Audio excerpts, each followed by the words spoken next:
द्रौपदी क्यों मारना चाहती थी पांचों पांडवों को। जय श्री कृष्णा। प्रिय मित्रों, एक बार पुनः स्वागत है आप सभी दर्शक बंधुओं का आपके अपने चैनल दर्पण ज्ञान गागर यूट्यूब चैनल में। प्रिय दर्शक बंधुओं, जब अर्जुन मत्स्य भेदन की प्रतियोगिता में द्रौपदी को स्वयंवर में जीत लेते हैं और उनको अपने साथ लेकर के अपनी माता कुंती के पास आए, तो उन्होंने अपनी माता से कहा कि हे माता, आज देखिए हम कितनी अच्छी भिक्षा लेकर के आए हैं। क्योंकि प्रिय दर्शक बंधुओं, उस समय सभी पांडव 12 वर्ष वनवास और 1 वर्ष अज्ञातवास में चल रहे थे। इस कारण से वे वन में छुपकर रहते थे और भिक्षा मांगकर फल फूल खाकर ही अपना गुजारा किया करते थे। तो जैसे ही माता ने सुना कि हमारे बच्चे कुछ अच्छी चीज मांगकर लाए हैं, तो उन्होंने बिना देखे ही कह दिया कि पांचों भाई आपस में बांट लो। प्रिय दर्शक बंधुओं, द्रौपदी जो थी कोई साधारण स्त्री नहीं थी, वो एक कुंड से उत्पन्न हुई थी, इसलिए उन्हें यज्ञसेनी भी कहा जाता है। एक कुंड से उनका भाई धृष्टद्युम्न और वो दोनों उत्पन्न हुए थे। ये राजा द्रुपद की पुत्री थी, तो ये कोई साधारण स्त्री नहीं थी। और ये पूर्व जन्म में कौन थी, इसके बारे में हम कहानी में आगे चलकर बताएंगे। प्रिय दर्शक बंधुओं, जैसे ही अर्जुन ने अपनी माता कुंती के मुख से ये बात सुनी कि पांचों भाई बांट लो, तो वो तो सन्न रह गए और अपने मन में सोचने लगे, माता ने ये क्या कह दिया। तभी अर्जुन बोले कि हे माता, आपने ये कैसा अनर्थ कर दिया। मैं जिसे लेकर आया हूं वो कोई वस्तु नहीं है, वो एक स्त्री है, और एक स्त्री का बंटवारा कैसे हो सकता है। इसलिए हे माता, आपको ऐसी आज्ञा नहीं देनी चाहिए थी। इसलिए हे माता, आपको ऐसी आज्ञा नहीं देनी चाहिए थी। तभी माता कुंती बोली, ये मेरा वचन है बेटा, अब मेरे मुख से निकल गया तो इसको मैं वापस कैसे ले सकती हूँ। प्रिय दर्शक बंधुओं, उसी समय भगवान श्री कृष्ण वहां प्रकट हो गए। प्रिय दर्शक बंधुओं, उसी समय भगवान श्री कृष्ण वहां आ जाते हैं और भगवान कन्हैया ने समझाते हुए कहा कि अब द्रौपदी 5 पतियों की पांचाली बनकर रहेगी, लेकिन इसके कुछ नियम होंगे। जब वह किसी की पत्नी बनेगी तो 1 साल तक दूसरे जो पुरुष होंगे वह उसके जेठ देवर जो भी रिश्ते में होंगे वही बनकर रहेंगे। जब 1 साल पूर्ण हो जाएगा और द्रौपदी जब दूसरे की पत्नी बनेगी तो दूसरा जो बचेगा वो भी जेठ और देवर के समान ही बनकर रहेगा। प्रिय दर्शक बंधुओं, इस प्रकार सभी पांडव इस शर्त को मान गए। प्रिय मित्रों, समय व्यतीत होता गया और एक समय अर्जुन और द्रौपदी महल में बैठे हुए थे। उसी समय घूमते हुए भीम वहां पर पहुंच गए। तभी भीम ने देखा कि अर्जुन द्रौपदी के पैर दबा रहे हैं। दोस्तों, भीम को यह सब देखकर बहुत ही अधिक गुस्सा आया और चीखते हुए बोले कि अरे नीच, तू एक क्षत्रिय होता हुआ स्त्री का पैर दबा रहा है, तुम्हें लज्जा नहीं आती? तुम एक पुरुष होकर स्त्री के पैर दबा रहे हो। प्रिय मित्रों, लेकिन भीम को इस बात का पता नहीं था कि सच्चाई क्या है, जो आगे चलकर हम इस वीडियो में आपको बताएंगे। अर्जुन कुछ बोल पाते इससे पहले भीम बहुत ही तेज चीखने चिल्लाने लगे और उनकी आवाज को सुनकर के वहां पर स्वयं धर्मराज युधिष्ठिर पहुंच गए। प्रिय मित्रों, धर्मराज युधिष्ठिर जो थे वो सारी बातों को समझते थे और जानते भी थे, इसलिए वे शांत रहे और उन्होंने पूछा कि हे भीम, तुम इतनी जोर जोर से क्यों चिल्ला रहे हो? पहले तुम शांत हो जाइए, फिर मुझे शांति पूर्वक बताइए बात क्या है। तभी महाबली भीम ने युधिष्ठिर से कहा कि हे भ्राताश्री, देखिए ना, ये अर्जुन एक पुरुष होकर स्त्री के पैर दबा रहा है। ये तो एक क्षत्रिय है और क्षत्रिय होकर के इतनी गिरी हुई हरकत कर सकता है, मुझे तो इस बात का अंदाजा ही नहीं था। तभी धर्मराज युधिष्ठिर बोले कि हे अनुज भीम, इसमें क्या गलत है? इसमें तो कुछ भी गलत नहीं है। यदि किसी पुरुष की स्त्री थक हार गई है तो उसके पति का धर्म बनता है कि वो इसके पैर दबा सकता है। इसमें तो तुम्हें कोई आपत्ति नहीं होनी चाहिए। तभी भीम को गुस्सा आया और कहने लगे, तुम लोग मेरी बातों को समझ ही नहीं रहे हो और ना ही मानते हो, इसलिए मैं तुम लोगों को छोड़कर जंगल में जा रहा हूं। और प्रिय दर्शक बंधुओं, इस प्रकार भीम वहां से पैर पटकते हुए जंगल की ओर चले गए और चलते चलते एक घनघोर जंगल में पहुंच गए। और उधर धीरे धीरे संध्या काल भी होने को था, तो उन्हें एक वृक्ष दिखाई दिया और उस वृक्ष पर चढ़कर भीम बैठ गए। उनको पेड़ पर बैठे हुए थोड़ी ही देर हुई थी, तभी वो क्या देखते हैं, एक झाड़ू लगाने वाला आता है। उस समय थोड़ा मुंह अंधियारा हो रहा था तभी वह व्यक्ति आकर पानी छिड़क कर झाड़ू लगा देता है और बड़ा सा पांडाल लगाकर वहां पर बिछौना बिछा देता है। और देखते ही देखते वहां स्वयं भगवान श्री कृष्ण भी पधार गए। ब्रह्मा विष्णु महेश जो भी देवता थे सभी वहां पर उपस्थित हो गए और कुछ क्षणों बाद ही द्रौपदी अपने हाथ में खड़ग लिए वहां पर पहुंचती हैं और कहती हैं कि हे कृष्ण, तुमने मुझे पांडवों के रक्त को देने के लिए कहा था जिससे मेरा खप्पड़ भर जाएगा और मैं सबसे पहले भीम को मारना चाहती थी, क्योंकि भीम को मारकर मैं आधा खप्पड़ उसके ही रक्त से भर लूंगी। तभी भगवान श्री कृष्ण ने कहा कि हे देवी, आप स्वयं ही जगदम्बा हैं, इसलिए मैं आपके वचन का पालन करूंगा। आप इतनी क्रोधित ना हो। अभी जल्दी में ही एक महायुद्ध होने वाला है, उसमें हजारों मनुष्य मारे जाएंगे, लाखों की तादाद में स्त्रियां विधवा हो जाएंगी, हजारों हाथी घोड़े मारे जाएंगे। जितना चाहे उतना अपना खप्पर भर लेना। और हाँ, आपको चिंता करने की आवश्यकता नहीं है, क्योंकि पांचों पांडव भी उसमें शामिल होंगे। तभी द्रौपदी बोली, ठीक है माधव, यदि आप ऐसा कहते हो तो मैं जा रही हूँ, अब दोबारा मैं तुमसे आज्ञा नहीं मांगूंगी। तभी भगवान श्री कृष्ण ने कहा, ठीक है देवी, आप जाइए, मैंने जैसा कहा है वैसा अवश्य ही होगा।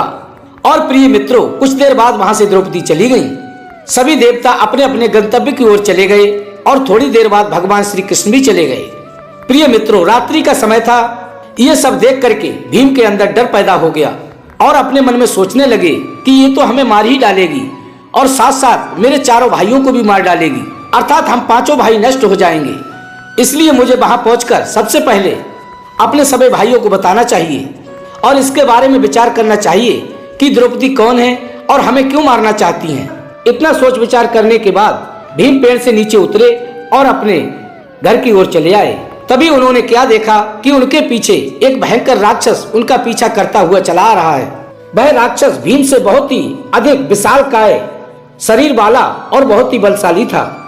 जैसे ही भीम ने पीछे मुड़ के देखा तो उस राक्षस को देखकर भीम भयभीत हो गए और उन्होंने भागना शुरू कर दिया और वह राक्षस भी तेजी से भीम के पीछे भागने लगा। प्रिय दर्शक बंधुओं, तभी भीम आगे क्या देखते हैं कि एक नक्टासुर राक्षस एक पत्थर की शिला पर बैठा हुआ आराम कर रहा है।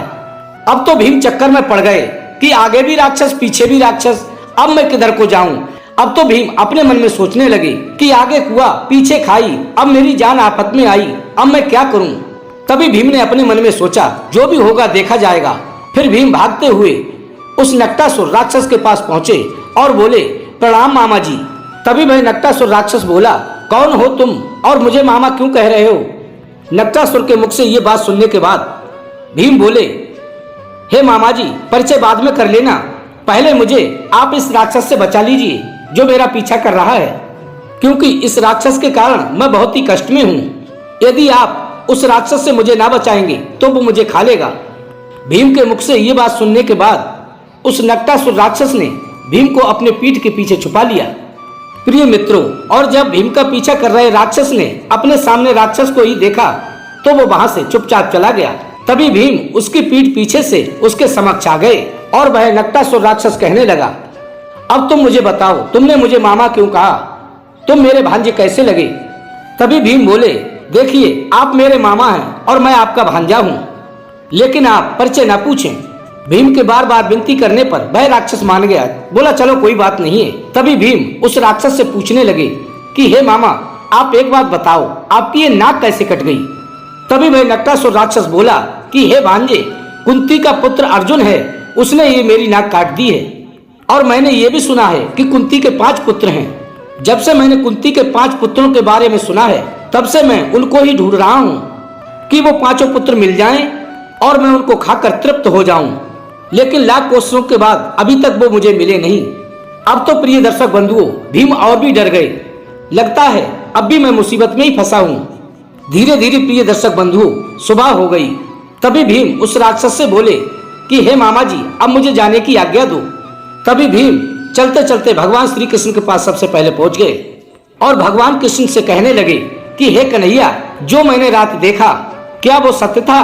तभी भगवान कृष्ण ने कहा कि हाँ महाबली भीम, वो बिल्कुल सत्य था जो भी तुमने देखा था। प्रिय दर्शक बंधुओं, तभी वो भीम बोले कि द्रौपदी अपने हाथ में तलवार लिए और एक हाथ में खप्पर लिए इस प्रकार अपना विशाल रूप बनाकर आपके समक्ष क्यों आई थी। तभी भगवान श्याम सुंदर ने कहा कि हे भीम, तुम कितने भोले हो। द्रौपदी यज्ञ सैनी है और वो साक्षात जगदम्बा है। वो स्वयं ही माता काली का रूप है। वो अपना खप्पर भरने के लिए आई है। तभी भीम ने कहा, यदि वो खप्पर भरना चाहती है तो मुझे मारने को क्यों कह रही थी कि भीम को मारकर आधा खप्पर में भर लूंगी। तभी भगवान कन्हैया ने कहा कि उसने इस बात का पहले ही निश्चय कर लिया है कि आपको मार के आधा खप्पर वो अवश्य भरेगी। तभी भीम भगवान कन्हैया से बोले कि हे माधव, मुझे बचाने की कृपा करें, अर्थात मुझे बचाने का उपाय बताएं। तभी भगवान श्री कृष्ण बोले कि हे भीम, आप डरो मत, क्योंकि द्रौपदी आपकी पत्नी है और वो ये सब नहीं जानती है कि तुम ये सारी बातें जानते हो। इसलिए चुपचाप तुम यहाँ से जाओ और कोई भी तुमसे भोजन करने के लिए कहे तो तुम रूठ कर बहाना बनाकर बैठ जाना और किसी के कहने पर भी भोजन मत करना। और जब स्वयं द्रौपदी चलकर तुम्हारे पास आए और तुमसे भोजन करने को कहे तो तुम उनसे 3 वचन ले लेना और 3 वचन लेने के बाद तब तुम भोजन करना प्रारंभ कर देना। तब तक मैं भी वहां पर पहुंच जाऊंगा। तभी भीम ने कहा कि जैसी आज्ञा मधुसूदन, आप जैसा कहते हैं मैं वैसा ही करूंगा। प्रिय दर्शक बंधुओं, अब भीम वहां से चले जाते हैं और चलकर अपनी कुटिया पर पहुंचते हैं। सबसे पहले माता कुंती आती हैं और कहती हैं कि हे बेटा भीम, भोजन कर लो। तभी भीम कहते हैं, नहीं माता, मुझे भूख नहीं है, मैं भोजन नहीं करूंगा। तभी कुंती कहती है, बेटा तू कैसी बातें कर रहा है, तुझे तो चारों भाइयों से पहले भूख लग जाती थी और आज तू कह रहा है कि तुझे भूख नहीं है। कुछ समय बाद धर्मराज युधिष्ठिर आते हैं और कहते हैं कि हे अनुज भीम, भोजन कर लो। तभी भीम कहते हैं, नहीं, मुझे भोजन नहीं करना है। तभी युधिष्ठिर कहते हैं, क्या बात है, कल की बात से तुम अब भी नाराज हो। तभी भीम कहते हैं कि नहीं, मैं नाराज नहीं हूँ, लेकिन मुझे भोजन नहीं करना है। अब प्रिय दर्शक बंधुओं, इसी प्रकार सभी ने एक एक करके भीम को भोजन करने के लिए कहा, लेकिन प्रिय बंधुओं, भीम ने भोजन नहीं किया। और अंत में प्रिय दर्शक बंधुओं क्या होता है, द्रौपदी सज धजकर 16 श्रृंगार करके भीम के पास आती हैं और कहती हैं कि हे प्रिय, आप नाराज क्यों हैं, आप भोजन कर लीजिए। तभी भीम बोले, पहले तो मुझे भूख नहीं है, यदि भूख लगेगी तो भोजन तो मैं कर लूंगा, लेकिन मैं आपसे एक वचन लेना चाहता हूँ कि जो आपसे मैं मांगूंगा वो दोगी। तभी द्रौपदी अपने मन में सोचने लगी कि भगवान सूर्य देव का दिया हुआ अक्षय पात्र मेरे पास है और भीम तो ऐसा है जो भोजन के लिए कुछ भी कर बैठता है। इतना खाने वाला व्यक्ति है तो भोजन के अलावा क्या मांग सकता है, या कोई स्वादिष्ट व्यंजन मांगेगा वो तो मैं बनाकर दे ही दूंगी।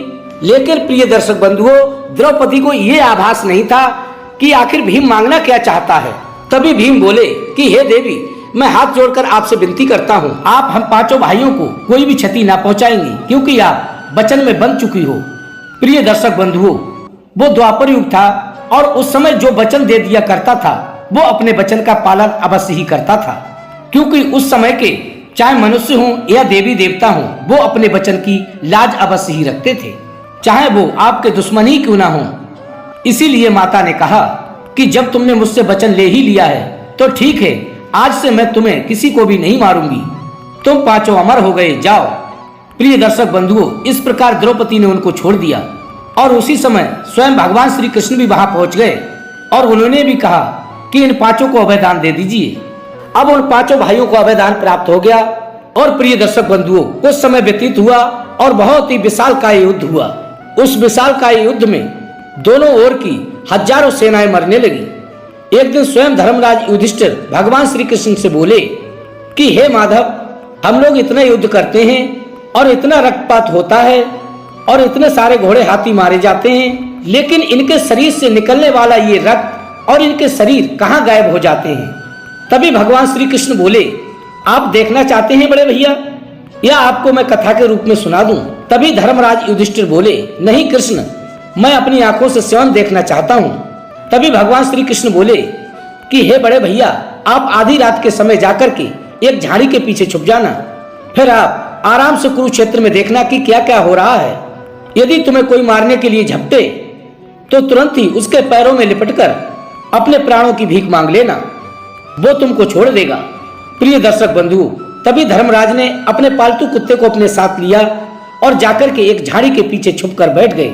तभी क्या देखते हैं कि द्रौपदी वहां पहुंचती हैं और अपना खप्पर भरती हैं और हजारों लाशों को अपनी शक्ति से गायब कर देती हैं। प्रिय दर्शक बंधुओं, जब धर्मराज युधिष्ठिर ने इस प्रकार द्रौपदी को ये सब करते देखा तो उनके तो होश उड़ गए और वो डरने लगे। तभी क्या होता है प्रिय दर्शक बंधुओं, धर्मराज युधिष्ठिर का कुत्ता वो झाड़ी से बाहर निकल आता है। तभी द्रौपदी ने देखा कि ये कुत्ता यहाँ क्या कर रहा है, इसका मतलब अवश्य यहाँ कोई पुरुष है। तभी द्रौपदी अपना खड्ग लेकर उस झाड़ी की ओर दौड़ती है और उसी समय धर्मराज युधिष्ठिर झाड़ी से बाहर निकल आते हैं और उनके चरण पकड़ लेते हैं और कहते हैं कि हे देवी, आप मुझे क्षमा करें। धर्मराज युधिष्ठिर को अपने चरण पकड़े हुए देख करके देवी बोली कि ठीक है, मैं तुम्हें अमर होने का वरदान देती हूँ। और प्रिय दर्शक बंधुओं, कुत्ता तो पहले ही से अमर था क्योंकि वह यमराज का रूप था। इसलिए प्रिय दर्शक बंधुओं, धर्मराज युधिष्ठिर सह शरीर स्वर्ग जाते हैं। और रही बात कि द्रौपदी अपना खप्पर क्यों नहीं भर पाई, तो उसको बताते हैं। कलयुग में वही पांचों पांडव आला, उदल, मलखान, ब्रह्मा, जागन, ढेवा और जो भी थे पांचों लोग यहाँ पर प्रकट हुए थे और उन्होंने आकर के पृथ्वीराज की पुत्री बेला, जिसका गौना नहीं आया था, और उनसे युद्ध करके ही विवाह किया गया था। बेला ने एक पत्र लिख करके उदल के पास संदेशा भेजा कि तुम यहाँ आओ और मेरा गौना करा कर ले जाओ। तभी उदल ब्रह्मा को साथ लेते हैं और पृथ्वीराज की पुत्री का गौना लेने के लिए दिल्ली चले जाते हैं। और वहां पहुंचने पर उदल से बहुत भयंकर युद्ध होता है। प्रिय दर्शक बंधुओं, इस प्रकार वहां पर जाकर ब्रह्मा भी मारे गए, उदल भी मारे गए और ब्रह्मा का सिर काटकर बेला लेकर के आती है और चिता पर सती हो जाती है। प्रिय दर्शक बंधुओं, वह बेला कोई और नहीं थी, द्रौपदी थी, क्योंकि उन्होंने महाभारत के युद्ध के पश्चात भगवान श्री कृष्ण से कहा था कि अभी मेरा खप्पर नहीं भरा है। तो भगवान कृष्ण ने कहा कोई बात नहीं, अब तुम कलयुग में बेला के रूप में जाना, रहा बचा खप्पर तुम्हारा वहां भरा जाएगा। इस प्रकार प्रिय दर्शक बंधुओं, रहा बचा खप्पर कलयुग में आला और उदल के माध्यम से भरा गया था। अब तो प्रिय मित्रों, आप समझ चुके होंगे कि द्रौपदी पांचों पांडवों को क्यों मारना चाहती थी। और इस बात को भी आप भली भांति समझते हैं कि यदि स्त्री चाहे तो क्या नहीं कर सकती है और क्या नहीं करा सकती है। यदि द्रौपदी दुर्योधन के ऊपर नहीं हंसती और ये ना कहती कि अंधे का पुत्र अंधा होता है, तो ये महाभारत नहीं होता। तो ये थी प्रिय दर्शक बंधु आज की हमारी ये कहानी। यदि अच्छी लगी हो तो वीडियो को लाइक करें, चैनल को सब्सक्राइब करें, अधिक से अधिक अपने यार दोस्तों तक, बस सगे संबंधियों तक शेयर अवश्य करें। फिर मिलेंगे इसी प्रकार की ज्ञानवर्धक चर्चा के साथ। इसी के साथ प्रिय दर्शक बंधुओं, राधे राधे, जय श्री कृष्णा।